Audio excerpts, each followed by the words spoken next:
ज्यों नैनन में पुतली त्यों खालिक घटमाही, मूर्ख लोग जाने नहीं बाहर ढूंढन जाई। कहते हैं कि प्रभु हमारे अंदर ही समाहित हैं। जैसे नैनों के मध्य में पुतली समाई हुई होती है, ऐसे ही प्रभु भी हमारे अंदर ही समाहित हैं।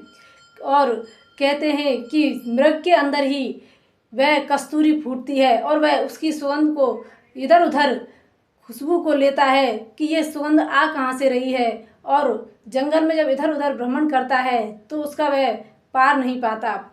ऐसे ही हम भी प्रभु को प्राप्त करने के लिए तीर्थ में जाते हैं, धाम में जाते हैं, लेकिन प्रभु की हमें प्राप्ति नहीं होती।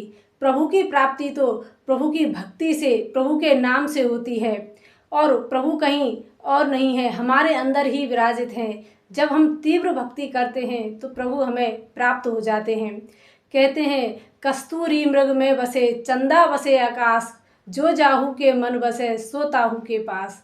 इसलिए कहते हैं प्रभु तो हमारे ही पास हैं, लेकिन हमें वह दिखाई नहीं देते। जब हम किसी संत की शरण में जाते हैं, गुरु की शरण में जाते हैं, तो वह हमें दिखाई देने लगते हैं। नाम के माध्यम से वह हमें प्रभु का नाम देते हैं, और जब हम उसको दृढ़ भक्ति से उसे जपते हैं तो प्रभु के हम नज़दीक पहुंच जाते हैं। प्रभु भी हमारी भक्ति पर रीझ कर हमारे समक्ष खड़े हो जाते हैं, लेकिन उसके लिए बहुत भक्ति की ज़रूरत होती है। ये नहीं कि हम थोड़ी बहुत भक्ति करते हैं, भगवान का भजन करते हैं और हम सोचते हैं कि भगवान हमारे समक्ष प्रकट हो जाएं।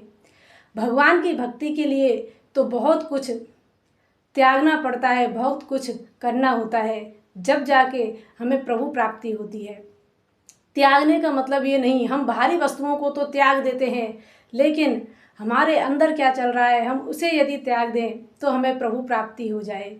तो किसी संत की शरण में जाकर, गुरु की शरण में जाकर हमें प्रभु नाम लेना चाहिए और भगवान की भक्ति करनी चाहिए। जय श्री कृष्ण।